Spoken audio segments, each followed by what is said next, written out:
Like we were talking about last week, I've had people push back on me and say, you're really being hardcore on Trump and the Republicans. Yes, agreed. And as you said last week or earlier, what is the news nowadays? Anytime you turn on the news, it's Trump, Trump, Trump, Trump, Trump. But I'll say this one more time, and I mean this, and I've said this to friends of mine who've complained about this. The Republicans are in charge of everything. They have everything. Both sides of the House, as well as the Senate, the White House, and let's be realistic, the Supreme and Court. all the top media firms and all the top IT firms. Right. So they're in charge of everything. So I'll say it again. Picking on Democrats right now is like picking on the weakest kid on the playground. There's no need for it. And I promise you folks, stick around. If the Democrats ever get any power again, there are going to be things that I complain about with them as well. Just for example, Barack Obama. Voted for him twice. Thought he was a great president. Lots of things he did I didn't agree with. Bill Clinton, Joe Biden. Lots of things they did I didn't agree with. And I would say it, but I don't understand, and I hope we get into this a little bit more. I don't understand the folks. I hate to admit this. I understand the folks at the top, House, Senate. I understand them not fucking Trump because he's the first president that I'm aware of in my lifetime that will just literally go after members of his own party if they look at him sideways. So I get not wanting to be primaried and wanting to keep it.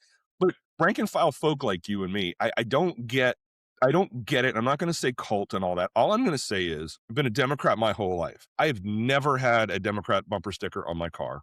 I've never owned a T-shirt. I've never owned a flag. I've never owned any of those things with a political person on it because all of them are flawed. And I can agree with 90% of a politician, and the other 10% be like, not feeling it. But these folks just will not give in an inch on anything Trump does. And I don't get it. Yeah, I have to agree with you. And maybe the most sort of funny and sad vision of that was at the State of the Union when one gentleman, I can't remember his name, was trying to get Trump's attention as he exited and kept following him. I don't know if you've seen this on YouTube or on C-SPAN. But this dude, this photographer is taking pictures of it. The guy is trying so hard to get Trump's. He's literally following down the aisle, tapping him on the shoulder. Trump won't turn around and acknowledge him at all. And it's kind of sad, right? It's like seeing the kid who's like, I just want dad to say hi, and he won't look. And, surprisingly, there's anybody left in the chamber after that State of the Union speech, by the way, this week. I have never seen someone go so wildly off script and into such a terrible space. In fact, as you probably saw, I posted that night because there is a time in my life, there's not a single time in my life where I remember any politician calling people in the rotunda, going out and calling the other party, they're crazy, they're bad, they're mad. And it was shocking. And I was very proud of those who walked out because frankly, there are rules about what you can say and not say within that jurisdiction. You can get away with a lot because you can't be impugned for anything to say because of the way the Constitution's written. Nobody deserved to be browbeaten like that during a State of the Union, which was supposed to be about the country, about the government, about what we're doing. And what it was a pat me on the back, look at all the things I've done, but I've done nothing because there was not one substantial example given. There were just lots of statements. Hey, we've improved healthcare and look at that. Hey, we've done this and look at that. But there was never that wasn't related to it. We just moved, right? We went through things. I think the most hilarious thing I saw this week was Elizabeth Warren's take on it, where she just basically got on camera. She says, hey, we've done a big improvement on healthcare, and hey, we've done a big improvement on, and she did that 5 or 6 times. And I was sitting there going, that's what we heard, right? It was a very frustrating speech. And I sat through it. I had to choke it down a few times. I may have pounded on my desk a few times, but I went through it. I listened to it because I felt it was required. It was a scary night to listen to for me. And then waking up this morning to the news of us bombing Iraq, and we have no cause. We have a preventative is not allowed, right? As you look at the rules of war and the conventions of war, preemptive is different than preventative. Preemptive is allowed. People see it as a thing to do. Preventative is not. It's considered illegal. It's considered an act of aggression. So we have now unleashed ourselves upon the Middle East. And if all those white Christian fundamentalists who believe in all this stuff come to grips with this, we've launched the end of times then for them, because that's where that says the Middle East will be where the war starts. So hey, good for you, white Christians. You got it. You got all you wanted. Your stories are coming true. Your dreams are about to be revealed, and God is going to be waiting for you. All right, look, we've spent plenty of time talking about passports, exotic places, and the best places to get lost. Mostly because Jim actually got us lost half the time. Hey, it's called unplanned exploration. But look, eventually every traveler has to hit the finish line, and that's usually where the fun ends. Reality hits you smack in the face. I'm Chuck Longerbeam. And I'm Jim Houck. We're both staring 60 in the face, and we've realized that the most important journey isn't across an ocean. It's the one where you finally stop worrying about who you're offending and start speaking your truth. We're unpacking more than just suitcases now. We're talking about the big pivots, reinventing your life and your career at an age when society thinks we should just be quiet and pick up pickleball. Not happening, Chuck. And we're going to talk about this country. But we're done with this left versus right, blue versus red, fuck your food fight. It's exhausting. We're going to talk about right versus wrong. Basically, we're applying common sense to a world that seems to have run out of it. We're keeping it authentic, unfiltered, and knowing us, probably a little bit loud. Hey, we're two guys who have seen enough to have an opinion, and we're finally sharing it. No filters, no labels, just real talk. The bags are on the carousel, and let's be honest, half of them are probably lost. Are you ready to claim what's yours?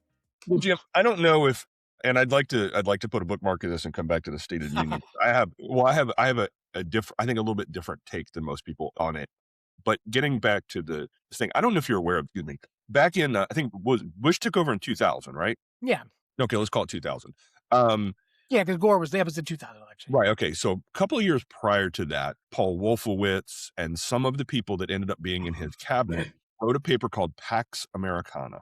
And the entire point of, and I have it somewhere, I have a PDF of it somewhere. The entire point of Pax Americana was preemptive wars to change regimes specifically across the Middle East to democracies, which, like you said, patently illegal with the UN and with the, Geneva Convention and all those wonderful things that we've held up as sacred for, decades and decades and decades. But at the time, citizen Donald Trump, and there's tweets to prove this everywhere, hammered the Bush administration for unwinnable wars and for getting involved in that and everything else.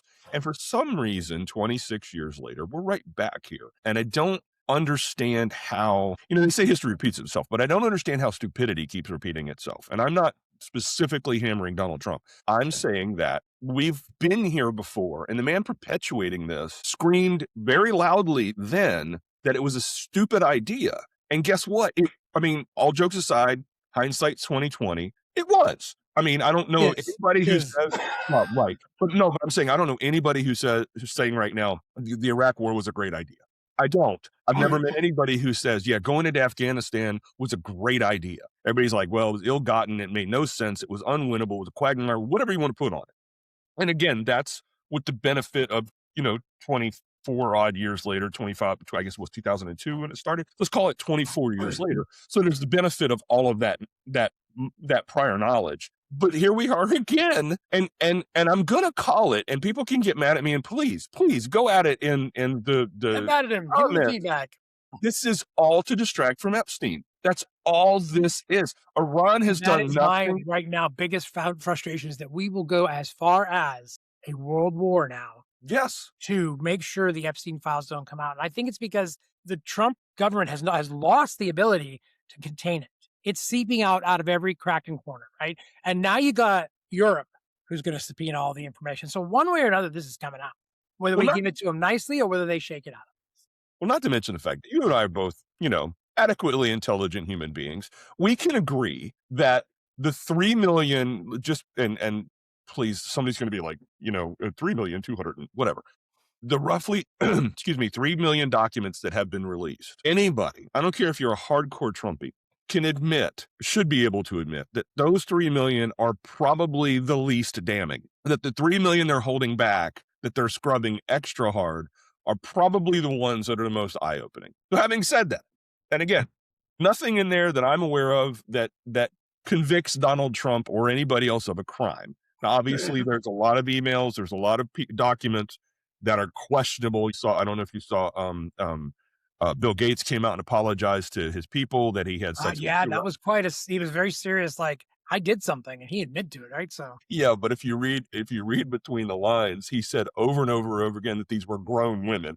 So I think everybody who's coming out of it is really good to say they're clear, right? Clinton talked about it, both Clintons, where everything was talked about as like, I didn't touch little girls, Right, but so what's funny about that, and not funny, haha, but what's funny about that is obviously it doesn't take a super sleuth to figure out that one of two things is happening there. Either he literally never had sex with anybody underage. Let's say that. Okay, that's fine. And he feels like he needs to make that point. Or he did, and he's trying to preempt that by going, oh, no, none of them are underage. But here again is, people keep using the term Epstein class. Here we go again, where if you hung out with this dude, you either were up to no good, or you now have to cleanse yourself and go, preempt everything that you weren't up to no good. So put it in perspective. Okay. Obviously I wasn't there. I don't have any money, but let's say, when was Epstein busted? Was that 2008? The Yeah. first time? Let's call it that. So let's say in 2001, I'm a New York socialite. I've got some money or whatever. No, seriously. And I end up at an Epstein party. Nobody's being abused. Nobody's being trafficked. It's just a party.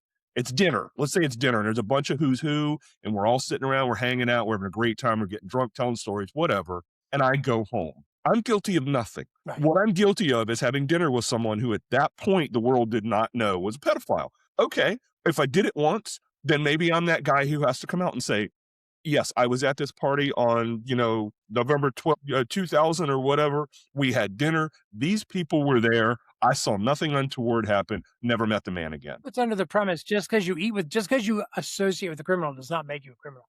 Right. And especially if you didn't know he was a criminal at the time. So I get that. There are people caught up in the Epstein. Well, just like, for example, oh my God. So I don't know if you read Bill Clinton's opening statement from when he was deposed yesterday. And the one thing that stood out, and whatever, Bill Clinton is a brilliant legal mind. He is going, depends on what the definition of is and all that stuff. But I liked what he said. He's like, you drug Hillary in here. Hillary's not sure. I hung out with Jeffrey Epstein. Absolutely. I did nothing wrong, blah, blah, blah. Whether he did or didn't is immaterial. But I like what he said. He's like, you called Hillary in here. She's not even sure she ever met him.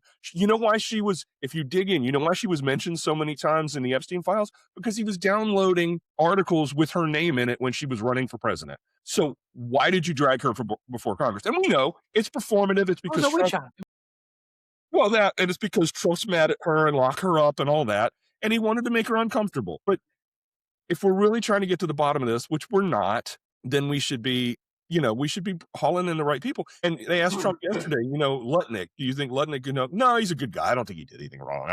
Yeah. I don't think they should. Bill Clinton's a nice guy. Well, even said Bill Clinton's a nice guy. This is sad. It's like, do any of us believe that you don't have your finger on this scale? Give me a flipping break. So if I may, I'd like to go back to the State of Union for a minute, because I have a different take, and I agree with you.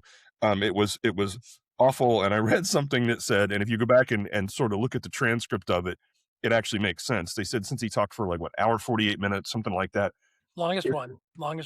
His aides, when they wrote the script, when they wrote the speech, the first 45 to 50 minutes is policy stuff, or it was all lies, but policy stuff. And then they figured that that's when people would tune out, and then they kind of let him go. And that's where the weird stuff happened. If you go back and look at it. Yeah. Because the first part of it, he was very measured, very balanced in his conversation. In fact, to a level of, he's not interested because he's sort of just reading words, right? Right. And then the second part is the Trump's grievance routine. Yeah. So here's my take on it. Lies, not lies, whatever. I mean, I have my opinion, you have your opinion. I think most people have their opinion. Here's what I don't understand. And I mean this. And this is, you and I talked about this, and I'll say it one more time. When we've talked about pivoting and doing this the way we do it, we talked about the right side of history and the wrong side of history. And you're right. There is always that right now. It's very easy to look at us through the lens and say, well, they hammer Trump all the time. Well, Trump's hammerable. Trump says crazy shit every day to get people talking about him. And if that's the case, then don't be upset when people talk about you. But here's what I took from it. I'm a big music fan. I love live music. I've seen over 400 and some odd bands live. I'll drop everything to go see a live band. I absolutely adore music. What I don't understand is that Trump has been using the same grievances, the same, I'll be generous and say talking points, but the same grievances, the same lies, the same made up stuff for over 10 years now. And if I went to a show, Jim and I go to a show and we go see band XYZ, and we go 3 nights in a row. Okay. They're doing Friday, Saturday, and Sunday. We go see them, and they play the exact same set list 3 nights in a row. Some point through the second show, definitely the third show, I'm bored to tears. Right. And I'm thinking, they've screwed me. Like, I mean, it's not if they have one album out, but let's say they've been around for, they've got 3 or 4 albums worth of material to pull from. At some point on Sunday night, I'm like, they're screwing me. They're just lazy. They're just recycling this. It's No, all we can seriously. sing anymore.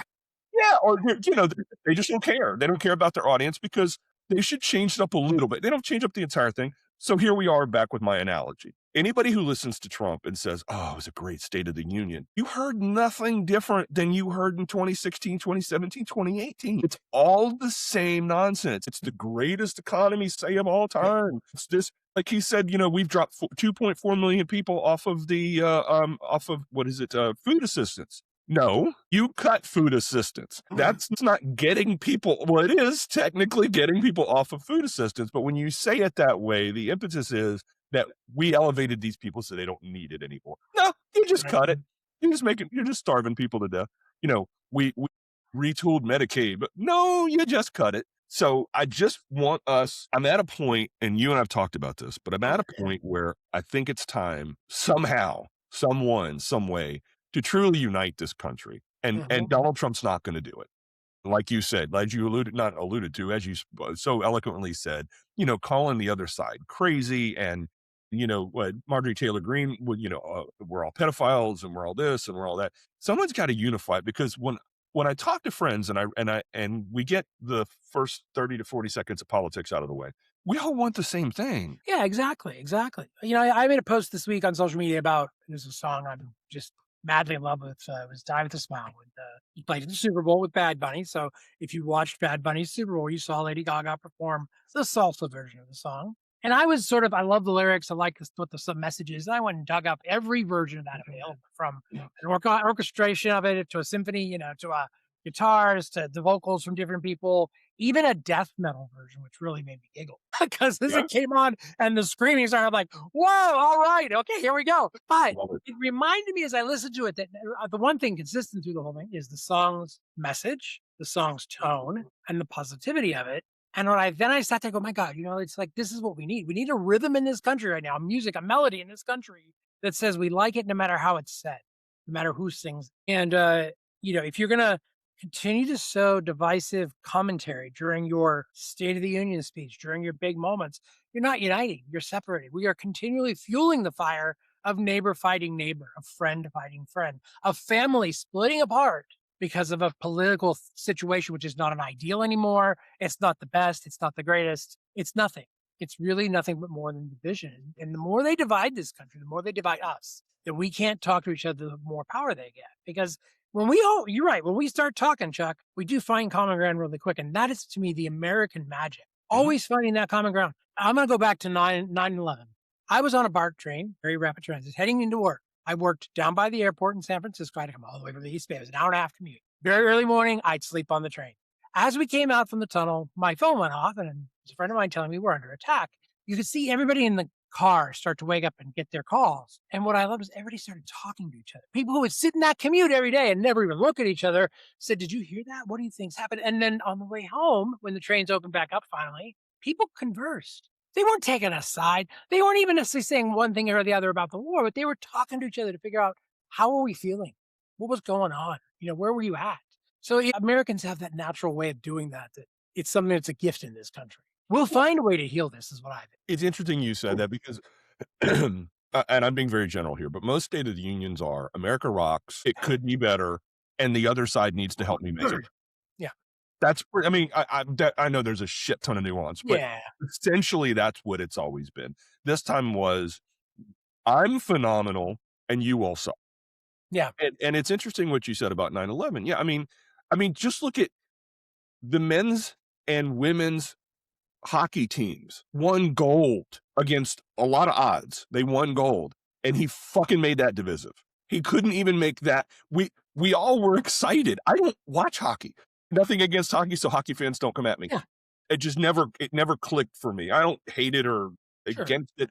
It just, I'll be honest with you, I don't fully understand the rules. So when I watch like 5 minutes of it, I'm confused, so I turn it off. Well, I'm not invested enough to learn the rules. But anyway, one of my coworkers, he tried to talk to me about it, and I'm like, cool. But it was the Olympics. And the Olympics, in my opinion, it doesn't matter what the sport is. I'll give you an example. I was laughing so hard. We were getting excited about curling, where you're sliding a rock with a broom. at other rocks, and no one cares. And I don't mean this to be rude. So if you live in the like Northeast and you're on a curling league, I apologize. But in general, nobody cares about curling except every 4 years when it's in the Olympics. And that's a beautiful American thing. Like, I'm watching this sport, trying to figure out the scoring. I'm cheering internally for these people with the brooms and everything. And then I step back mentally for a minute. I'm like, this is hilarious. But you know what? And to our Canadian listeners, we appreciate that you brought that sport to the table. Right. But I'm like, once every 4 years, damn it, I'm a curling fan. So so if you've never watched hockey before, you don't care. Both of them won gold medals, and he had to call the men and take a shot at the women. And it's like it's the most unifying thing on the planet.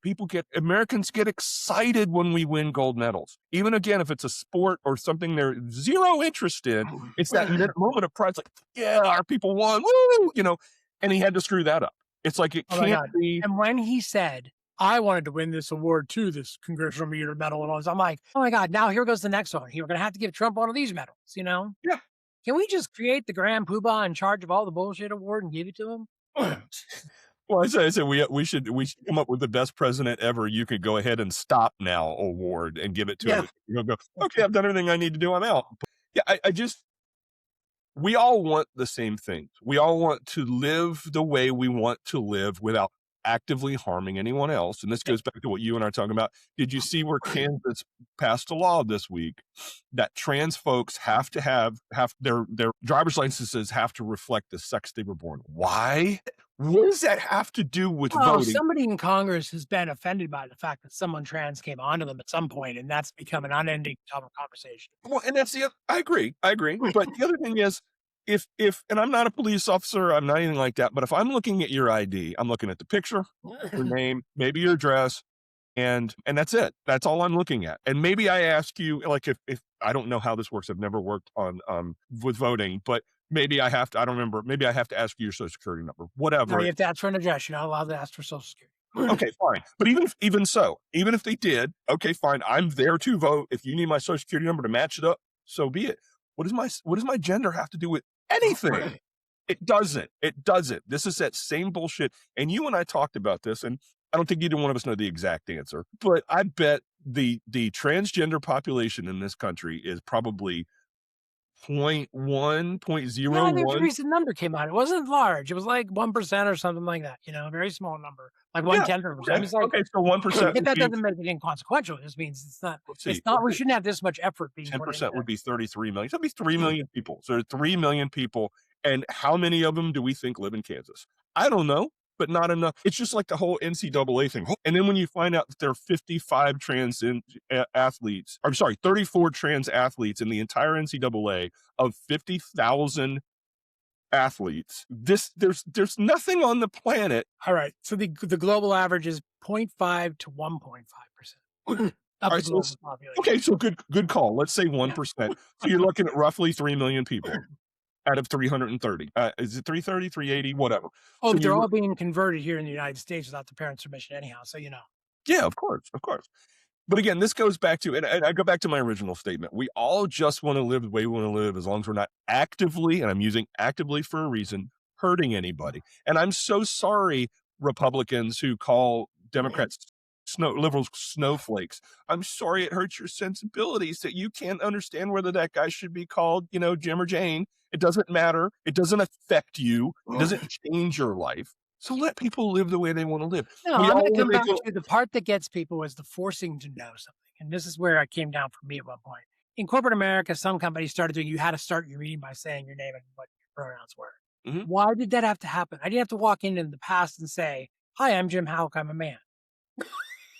Why did it matter? Because there's nothing in that meeting you should have to say, Jim Houck, the man, does this. And so I get a little bit of the frustration, because I was in meetings where it felt like we spent half the meeting talking about what our pronouns and diversities were before we could get to the meat of the topic, right? And you're not wrong, but I'll say this, and I've said this for decades, and I'll stand by it. And if you take a half a second and do a little bit of research, it bears it out. Society is a pendulum, and when things are chugging along, it's about right here.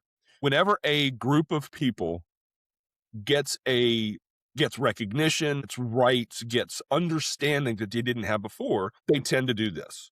I'll give you the Me Too movement, which I was 100% behind. Women should have the right to say no. Women should have a voice and all of that.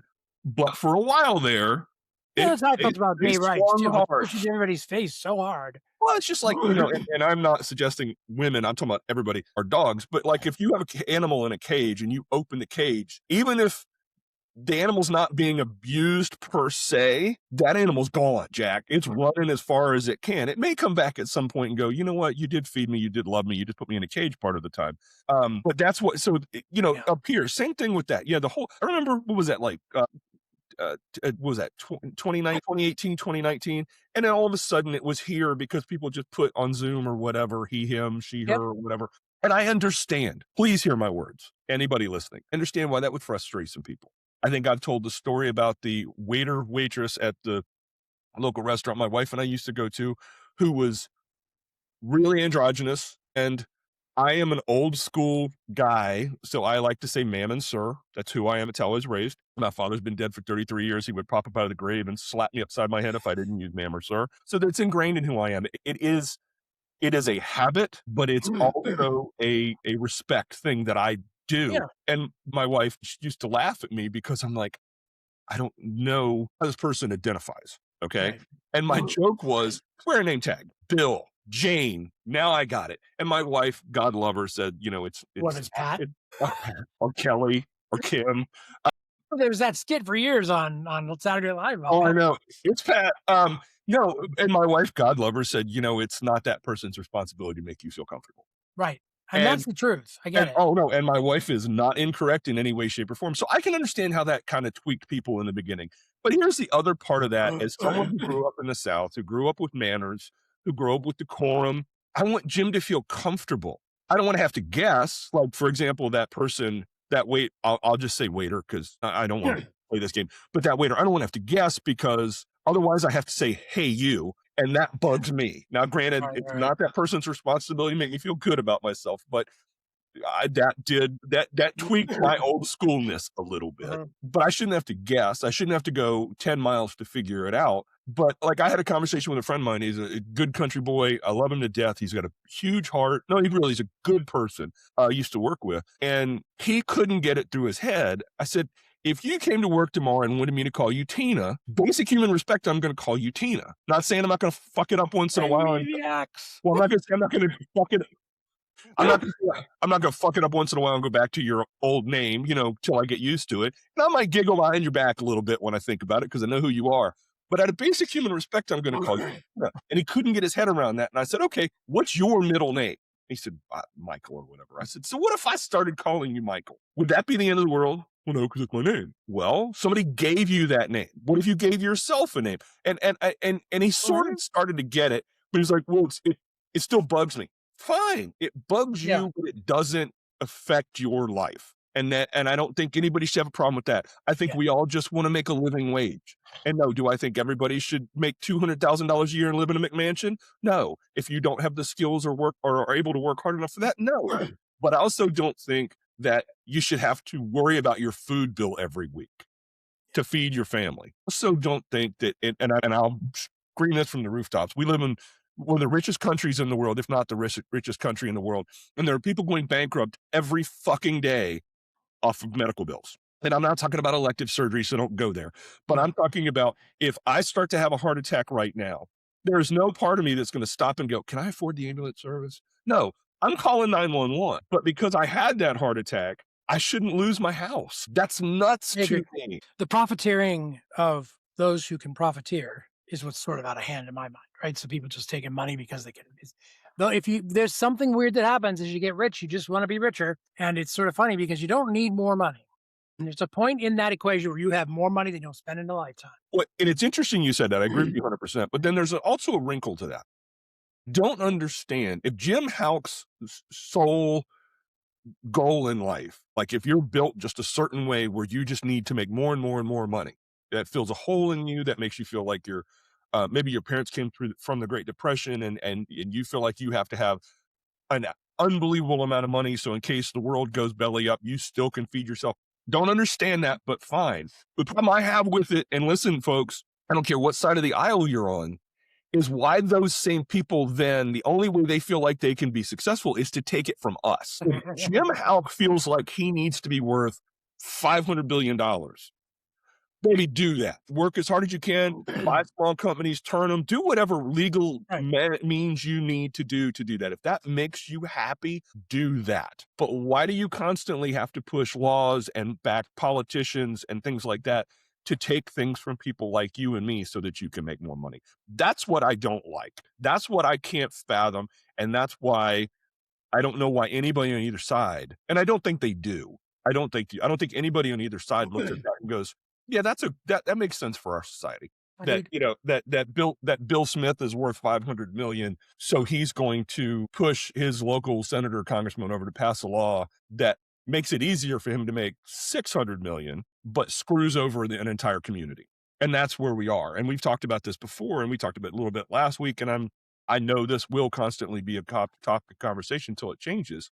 But the billionaire class, which we also see are getting away with the Epstein stuff, the billionaire class is running this country and doing it on the backs of people, hardworking folks. And that's not a right or left thing. I know Republican friends of mine who are struggling right now. I know Democratic friends of mine, independent, libertarian, which, and I'm going to really piss a lot of people off. Libertarianism is a joke.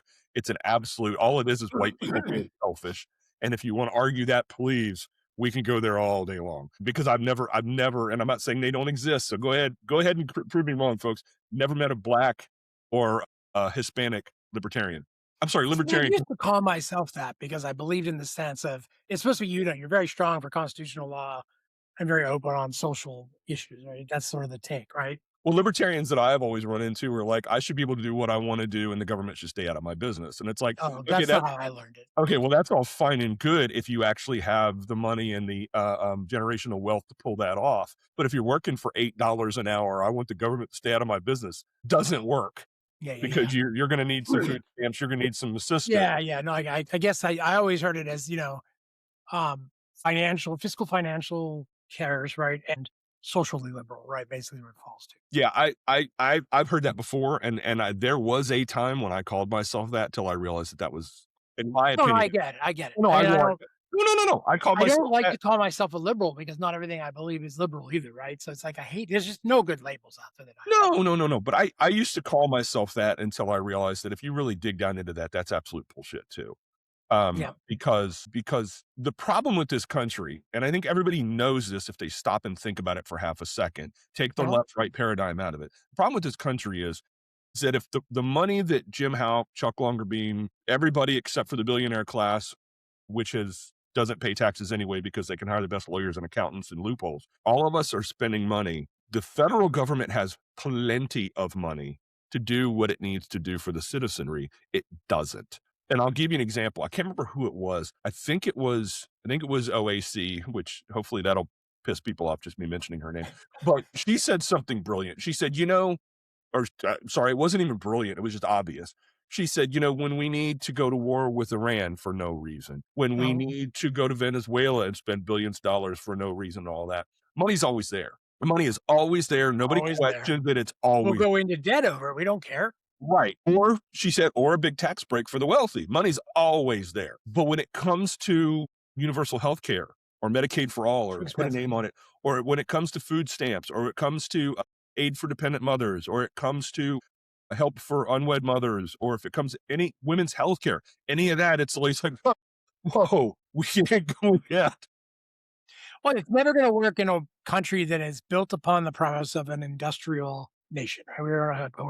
We're a war-based industrial nation. We only do well when we're planning when doing wars because we don't know what to do when that's not happening.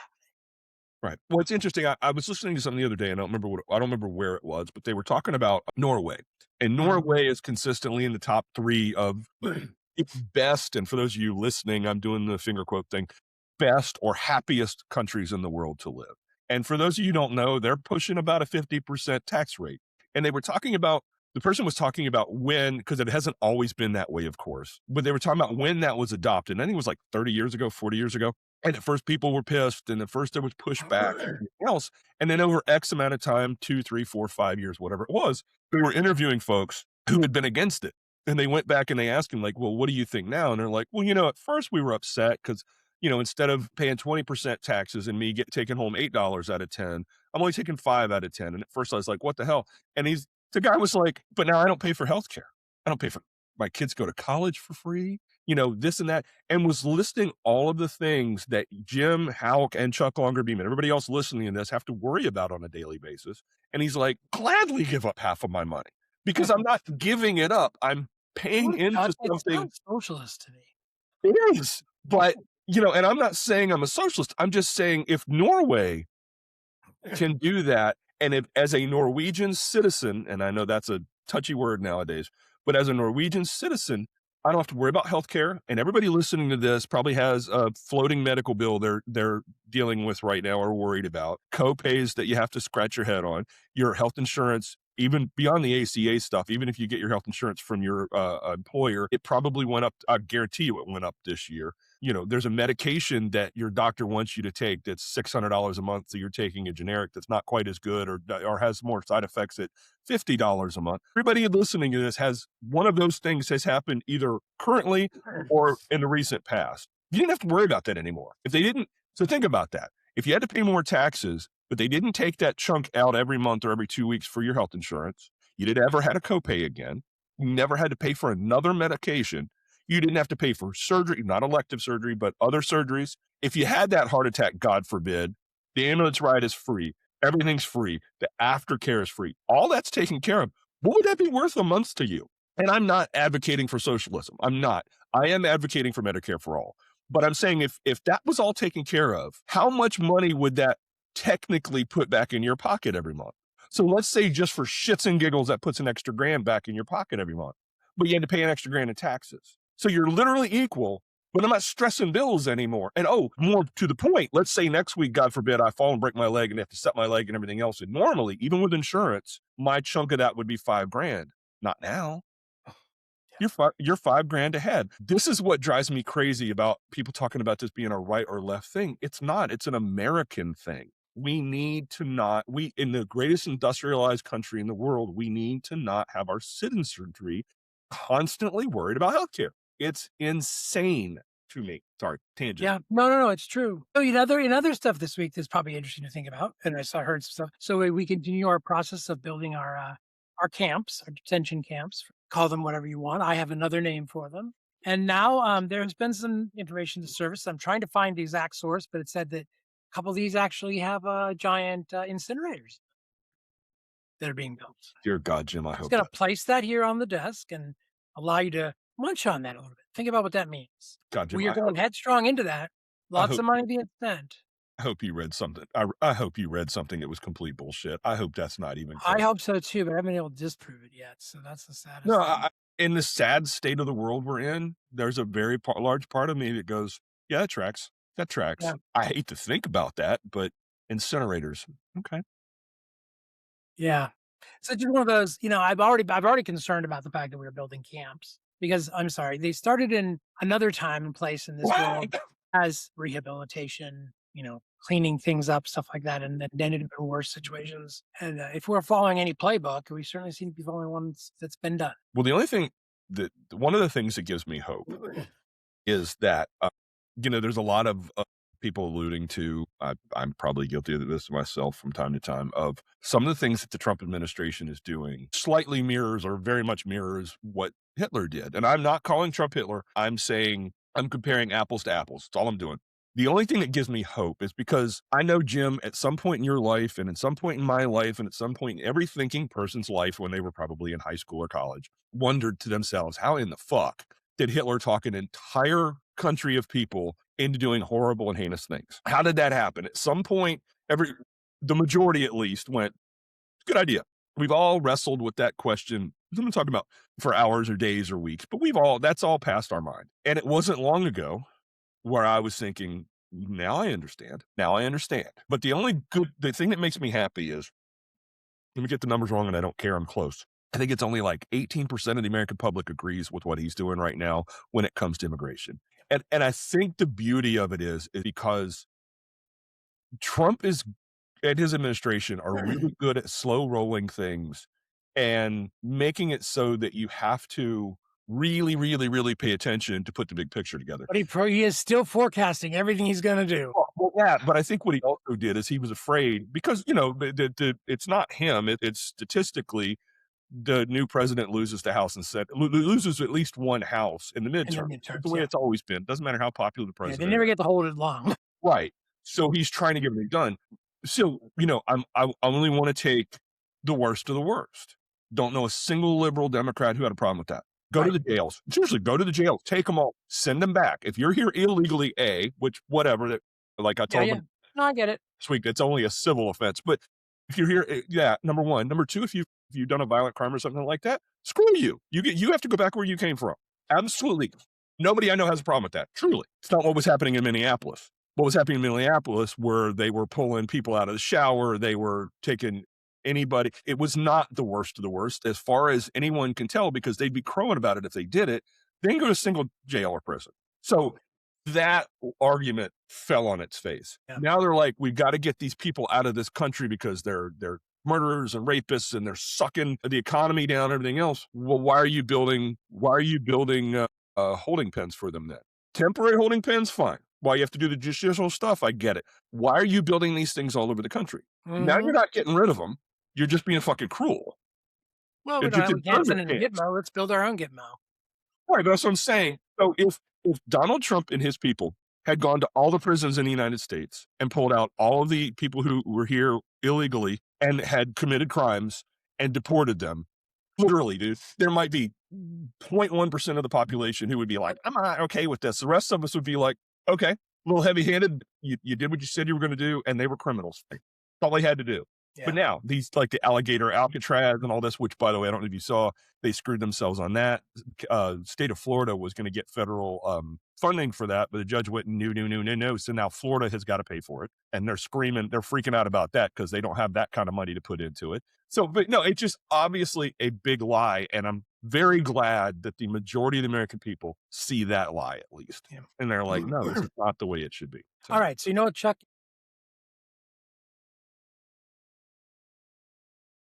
It's time for the Baggy Award. oh, baby, hit me. This week's Baggy Award is going to Tara Woodcocks. Have you heard of Tara?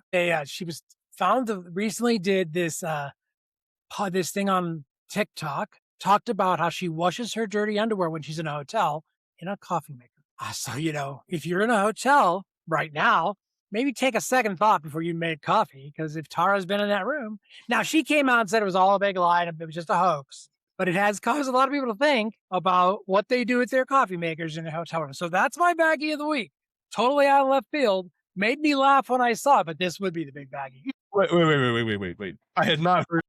So this person on TikTok said she washed her underwear in the coffee maker. Mm-hmm. Because it's steamy hot water and, Okay, all right. So I was going to say, give me some love. Like, why would that?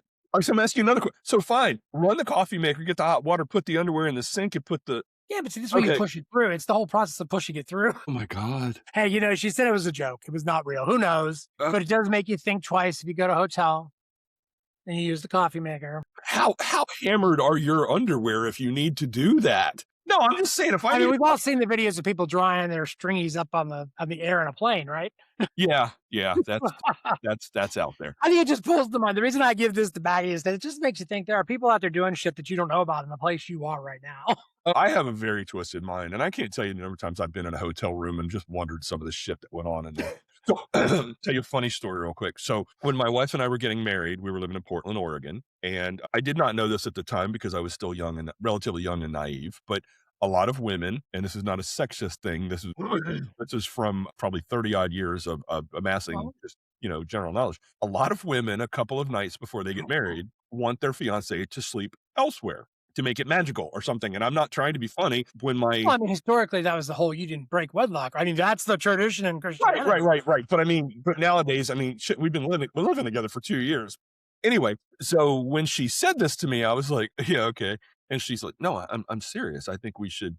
And I'm like, okay. So we didn't have a lot of money and there was a hotel. I won't say the name, but it was, I don't know, a mile away. So I could afford it for a couple of nights. So me and my groomsmen, we got like 3 hotel rooms. Well, my mom had come into town and my mom was saying that they were filming a porno. in that hotel. And I'm like, okay, mom, whatever. And I know my mom's going to listen to this. So she's laughing her ass off right now. I'm like, whatever. I'm thinking, my mom doesn't know anything, whatever. So she's like, I'm telling you, they're next door to us and we can, I'm thinking there's just, a couple having crazy sex. That's all it is. So the next night we're coming back and the camera crew is walking down the stairs and these two women who I'm not saying We get it. You don't have to it go wouldn't there. have shocked me if they were in a porn flick. And when I say camera, I'm not talking about a little handheld. I'm talking about the tripods, the lights, the whole nine. And my mom is standing downstairs. She goes, uh-huh, uh-huh. So mom, if you're listening, once again, you were correct. But I just remember thinking, yeah, so I'm sure that room smelled like KY for a couple of days. So you never know what goes on in a hotel room. But Sure enough. underwear in a coffee maker, that's a new one to me. Well, folks, we're almost to the end here, but it's time for what is it, Chuck? It's time for your happy ending. So, Jim, if people haven't figured this out already, I love animals because I think often I like animals more than I like people. So I found this story and I thought it was really cool. Abandoned oil refineries are becoming unlikely havens for wildlife. So abandoned oil refineries are emerging as unlikely havens for wildlife, becoming sanctuaries for thousands of insects, birds, plants, and other species. So West Coyote Hills near Fullerton, California was, up until the 90s, was an active oil field owned by Chevron. Over time, the landscape has begun to heal. More than 500 acres have regenerated into coastal sage scrub alive with California gnatcatchers, a threatened bird species. Seasonal rains form vernal ponds that support wildflowers and amphibians, remnants of a now lost across most of California. In the early 2000s, Chevron pushed forward plans to extract the site's last bit of commercial value. That propelled local environmental activism. And in 2012, a citywide referendum showed overwhelming opposition to Chevron's development plans. And under sustained public pressure, the city eventually purchased 24 acres next to the existing preserve. The future of the remaining 483 acres remains unclear. Chevron wants $140 million for it. Federal grant support is now uncertain. California agencies to assemble alternative funding. Roughly $70 million in state grants has already been secured. Chevron has signaled a willingness to sell by dropping the price to $95 million. So negotiations continue. So it sounds like the locals got up in arms and they're going to buy this back and let nature take it back over again. Yeah, So that's an awesome when I good hear things story. like that, it just makes me happy because unfortunately we tend to rape the land and we tend to, not give a rat's ass what was there before or what will come after. So Yeah, I love when I see that nature starts to take back its own. That's a beautiful sort thing. of amazing, right? I mean, like even they've shown in Chernobyl how quickly nature returned when Right. humans wouldn't, right? And I don't think we've seen any three-eyed deers or Well, there used to be a show, and I don't know if it was on Discovery, so pardon me if I'm wrong, but it was called like After Humans, I think. yeah. And what they did is they showed like how many Yeah, it years. was an animated version showing what would happen as the Earth Yeah, returned. yeah, it was like several episodes, and it was fascinating. But basically, within like 100 years, you would You wouldn't barely know we were here. right, and in 1,000 years, you would have no idea we were here. Like it Yeah. would take that long for the concrete to break down in buildings and the Some of it girders would to just look like rust. piles of rocks. You would think it was just natural Right, formation. I mean, I remember first time I saw Planet of the Apes. That was in Logan's Run. Two things that showed, what civilization would look like. right, right.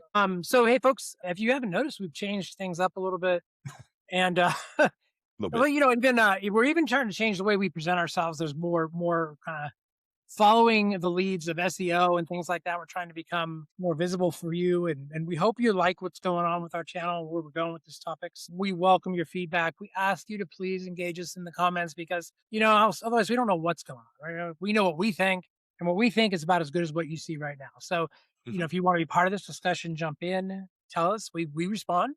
We're happy to respond. Just be nice. Don't be mean. Don't be hateful. It's okay to say what you think. We don't mind that. Your opinions are as valid as ours. We love reasonable debate, and Yeah. folks, please, please, please subscribe. If you're passing this, subscribe. We won't beat you up with a whole bunch of stuff. You won't, Yeah. we won't fill your feed with a bunch of stuff. But anybody One little step for you, big impact for us. right, and anybody who lives in this world knows that the way to find out if people actually give a rat's rear end about what you're saying is by subscribing. So please let us Yeah. know. Yep. So we'll keep doing this as long as we feel we've got something to say. And hopefully the topics will change as we head past midterms into other things that we can talk about beyond the Trump regime. One can hope, Jim. One can. Yeah, we can help and understand. We will pick on the first guy or gal or they who does anything that's a little strange. We're going to find them. We found Tara Woodcocks this week. We'll keep going with that. Correct. But thank you for joining us. Please like, subscribe, and share. Hey, and I'm sponsoring this channel. If you want to travel, please, please, I'm a nice guy. I set up good travel. I won't send you to some wacky place. And in this world right now, I realize even Mexico had challenges this week, right? So I know it's scary to go anywhere, but let me tell you, we'll make sure you're safe wherever you go. So reach out to me if you're interested in travel. My information is in the video about how to reach me. But Chuck does this too, but he's got a full-time job. I need money. I need to get paid. Jim hasn't had a job in 2 years now, and he's like starting to wonder where he's gonna go. And I don't think Chuck's ready for me to move in yet. I'm not ready to live with you either, Chuck. So, but everybody have a great week. Thank you, folks. Chuck Longerbeam. Jim out. Have a good week. We'll see you next time.